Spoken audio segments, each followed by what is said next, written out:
A seguir, Alego Entrevista.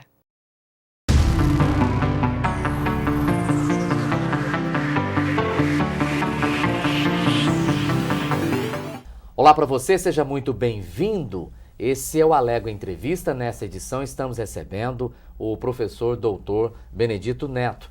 Ele é da UFG, a Universidade Federal de Goiás, atua, portanto, no Hospital das Clínicas e também no IPTESP, o Instituto de Patologia Tropical e Saúde Pública. Claro, podemos falar aqui de muitos assuntos, mas o tema do momento é o novo coronavírus, que foi denominado até de Covid-19. Eu começo lhe perguntando por que novo coronavírus? Olá a todos, um prazer estar aqui com vocês. Novo porque o coronavírus ele já é uma espécie antiga, já estudada, principalmente em animais, porém agora com uma modificação genética que o tornou patógeno humano. Então, por isso, novo coronavírus. O novo coronavírus mata? Sim. Principalmente o público da terceira idade. Os dados que nós temos hoje de letalidade são, em sua imensa maioria, em pacientes, principalmente homens, acima de 60 anos. Crianças nem tanto? Para crianças, nós temos aí ainda uma interrogação, principalmente porque nós não temos dados muito claros de onde surgiu. A China ainda não abriu totalmente os dados para que nós possamos estudar.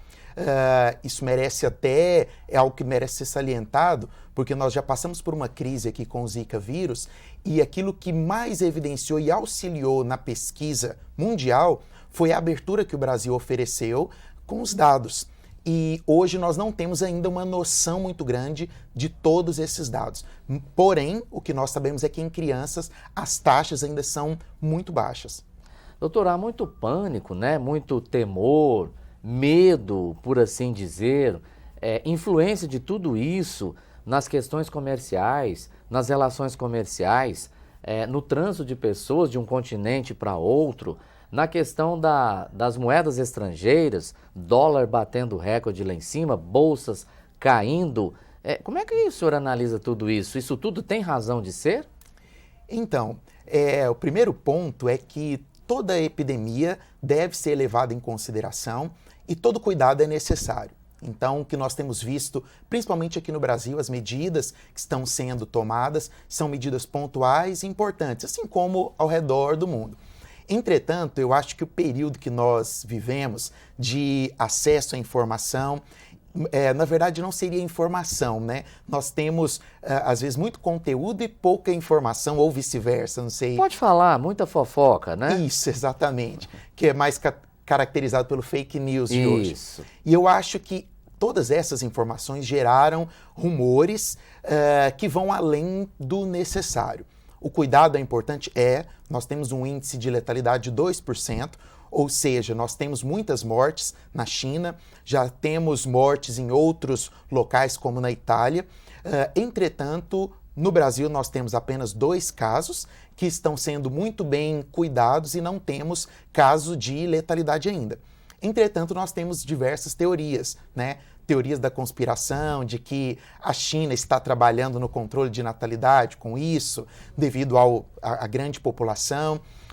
Eu já vi também informações, por exemplo, de uma empresa que detém os direitos farmacêuticos de alguns compostos ativos para o coronavírus.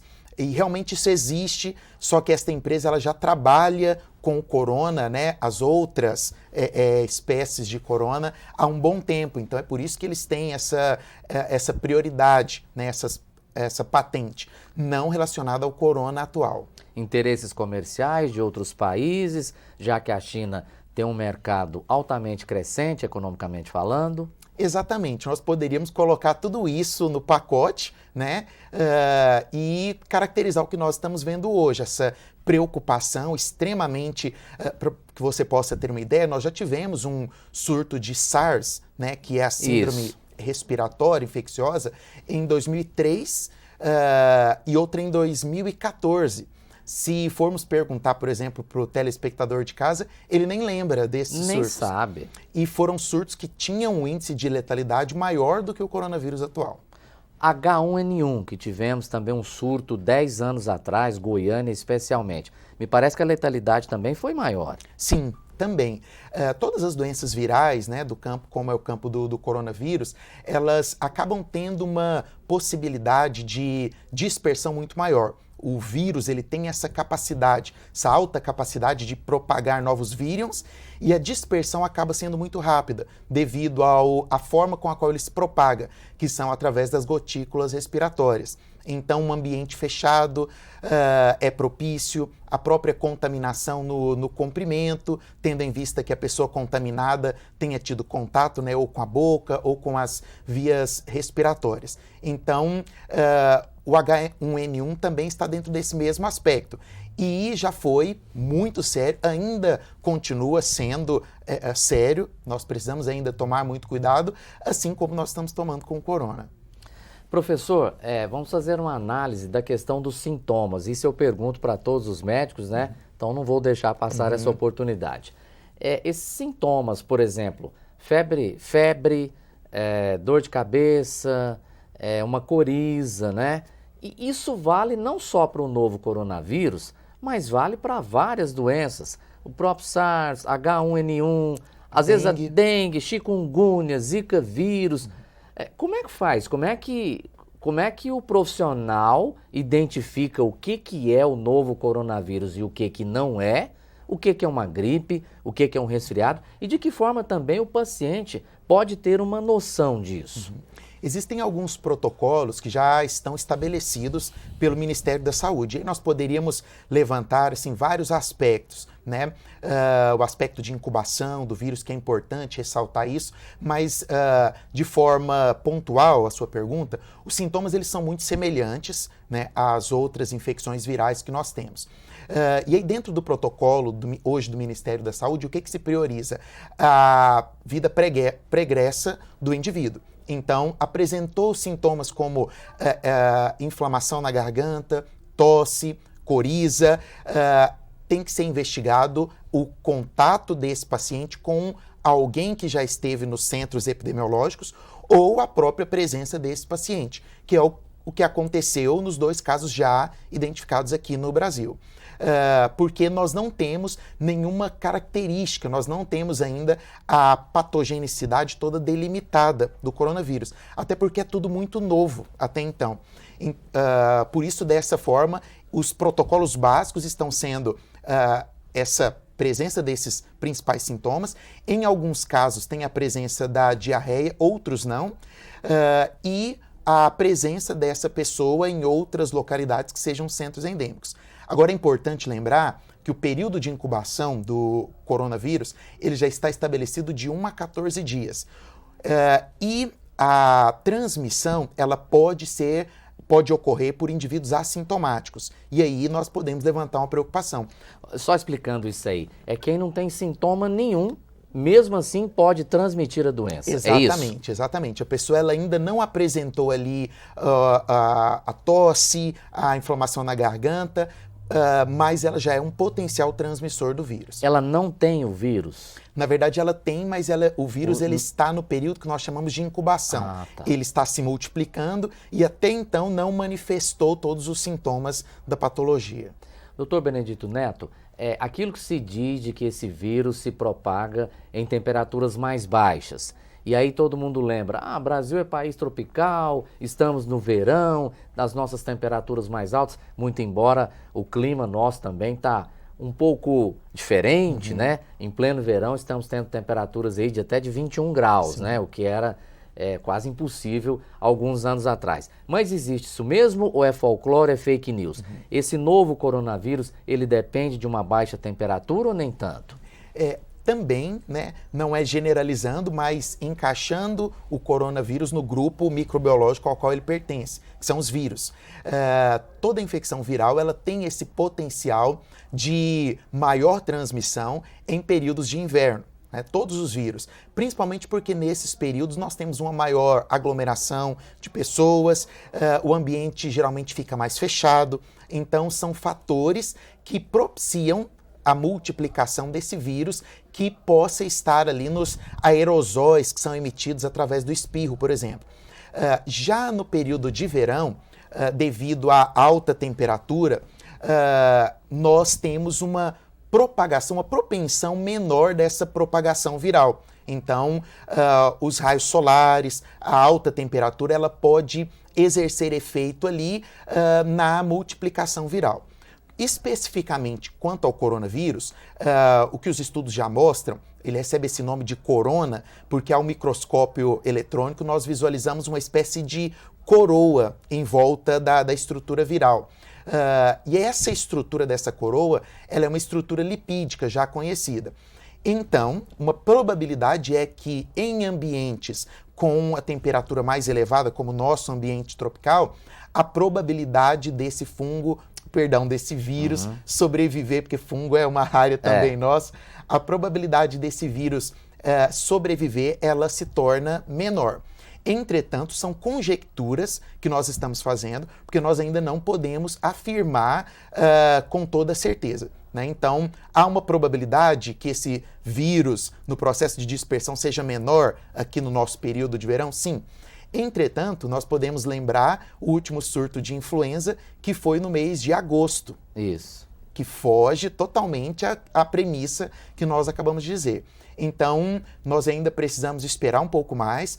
É preciso evidenciar aqui o quão efetivo tem sido o nosso, tanto o Ministério da Saúde, quanto toda a equipe de pesquisadores que estão envolvidas nos estudos. Em 48 horas, o primeiro genoma do primeiro indivíduo foi sequenciado, e isso nos dará grandes informações. A área genômica hoje é uma área em extrema expansão e que nos oferece diversas ferramentas para estudar, principalmente o processo de mutação do coronavírus. Né? Entender, por exemplo, por que ele, como vírus animal, conseguiu infectar um humano. Então, eu acredito que nós teremos essas respostas em breve, quando nós tivermos um entendimento maior sobre a estrutura do vírus. Bom, então sobre a prevenção.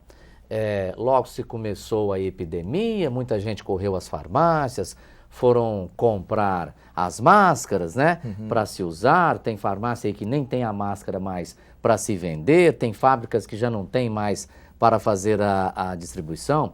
E eu lhe pergunto, eu ouvi do ministro da Saúde, Luiz Henrique Mandetta, uma crítica não tão contundente, mas uma crítica assim velada, vamos dizer, aquela construção de hospitais lá na China, acho que parece 2 hospitais, um em 12 dias, outro em 8 dias, uma coisa assim, recorde absoluto, né?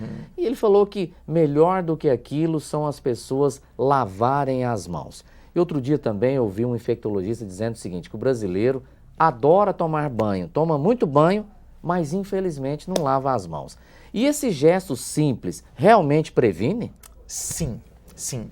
Nós temos dados científicos, né? Nós trabalhamos com dados científicos. Então, por exemplo, escolas que orientam as crianças da idade escolar infantil a lavarem as mãos da forma correta, são escolas que têm índice de infecções bacterianas e virais muito menores comparadas às escolas onde não existe esse programa.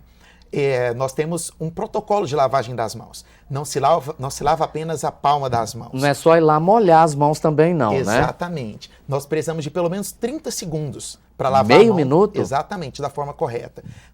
Um protocolo básico, né, seria palma das mãos, dorso, interdigitais, pulsos. Pulsos também. Exatamente. Dedão, ponta dos dedos e aí o enxágue. Por exemplo, na sua situação aí que está de terno, está de camisa manga longa, como é que vai lavar os punhos aí? Não tem como, né? Nessa hora não. Exatamente. Nessa hora aí nesses casos entra a questão do álcool gel. Sim. Né, que é uma pergunta também. O álcool gel resolve? O ideal é a lavagem das mãos de forma intensa. Sempre que você tiver contato com outras pessoas, em outro ambiente, você faz a lavagem das mãos. Não conseguir ter acesso a uma pia, estou de terno, como que eu faço? Posso usar o álcool gel? Sim, o álcool gel 70%. O álcool gel 70%, ele possui características que vão ajudar na asepsia das mãos. Né? Então, preferencialmente, posso fazer os dois juntos? Não há necessidade. Fez uma boa lavagem das mãos, não há necessidade do álcool gel. O álcool gel ele fica para momentos que são momentos mais específicos. Enquanto não se sai a vacina, tem algum outro tipo de prevenção? Sim, sim. Nós temos, por exemplo, métodos simples, que é, por exemplo, na questão do espirro. Né? Não, nós costumamos colocar a mão na hora do espirro, né? E a forma que nós sempre ensinamos aos nossos alunos é você usar a dobra do cotovelo, né, ao espirrar. Aqui. Essa seria a forma correta. Isso já vem de algum tempo ou começou agora? Na verdade, já vem de algum tempo, né? Por exemplo, nos ambientes de saúde, nós sempre realizamos dessa forma. Precisamos agora propagar para toda a população. Evitar a questão da tosse também, né? Isso. Posso usar lenço? Sim, de preferência descartável, para quando terminar você coloque no lixo. Evitar por muito tempo ambientes fechados, né? Favorecer ao máximo a aeração do ambiente. O contato, né, com pessoas que estejam passando por um período ali que apresentem, né, tosse, coriza, deve ser um contato mais ligeiro, mais passageiro, e até mesmo o próprio cozimento de carnes, ovos, bem feito também ajuda como um todo a evitar as infecções. Reduzir um pouco os cumprimentos faz parte do protocolo também? Esse bate na mão e abraça e beijinho, tem lugar que é 1, tem lugar que é 2, tem lugar que é 3, e aí? Sim, nós como latinos, né, somos muito calorosos. Isso. É importante porque... É importante fazer ou evitar? É importante evitar, né? Lógico. Porque é a principal forma de transmissão e intertransmissão, né? É o contato direto. O ambiente fechado ele pode favorecer o vírus, mas o contato ele acaba sendo direto, né? Então, por exemplo, não teve como, era uma situação que você tinha que cumprimentar, então evita levar as mãos de imediato à região da boca, dos olhos, né? E assim que for possível, faça a higiene das mãos. Vai lá e lave as mãos, Isso. né? Bom, antes de encerrarmos, gostaria que você desse uma explicação para quem está nos acompanhando. Qual é a diferença, já que agora há pouco você citou fungos, né? Qual é a diferença de um vírus com fungos com bactérias? Certo. Nós temos aí o âmbito da microbiologia, que é o nosso... É a sua área, né? Isso, né? A microbiologia médica. Nós temos aí diferentes categorias que podem ser patogênicos ou não. O vírus, dentre todas essas, ele é aquele que nós chamamos de parasita intracelular obrigatório. Ele precisa penetrar numa das nossas células para conseguir multiplicar, desenvolver e causar a doença. Já o fungo e a bactéria, não necessariamente. Nós temos fungo na nossa microbiota normal, né? Temos bactérias na microbiota normal, por exemplo, a candidíase, que é um dos nossos focos de trabalho também, nós possuímos, né, esse fungo, esse micro-organismo na nossa microbiota no corpo, e quando ele se multiplica de forma exagerada, ele se torna oportunista, causando a infecção. O fungo, ele geralmente tem uma estrutura mais forte, mais rígida, uma estrutura mais complexa também, que nós chamamos de eucarioto. E as bactérias também são um problema sério de saúde pública devido à grande multiplicação e à resistência que elas adquirem por mutações aos antibióticos, então causando também danos em UTIs, ambientes hospitalares também. Isso aí seria um tema para um outro programa, o uso indiscriminado de antibióticos, que acabou também influenciando isso, né, doutor? Sim, é um ótimo tema. Ok. Suas considerações finais aqui no Alego Entrevista, por gentileza? Gostaria de agradecer ao convite, um privilégio, um prazer estar com todos, levando informação fidedigna, né, à população. Gostaria também de agradecer à Sociedade Brasileira de Ciências Aplicadas à Saúde, a qual eu faço parte, a Sociedade Brasileira de Medicina Tropical também, a Sociedade Brasileira de Ciências Aplicadas à Saúde. Ela é uma sociedade goiana que desenvolve anualmente aqui um evento muito interessante para profissionais da saúde, que é o Com Saúde, que acontecerá em maio desse ano. Ficou convite para os acadêmicos, os profissionais da saúde, e nós estamos à disposição para sempre, quando precisarem de informação, estamos aqui. Muito obrigado. E saindo daqui, vamos lavar as mãos, né? Ok. Obrigado, doutor. Eu que agradeço. O Alega Entrevista fica por aqui. Muito obrigado pelo carinho da sua audiência e um grande abraço.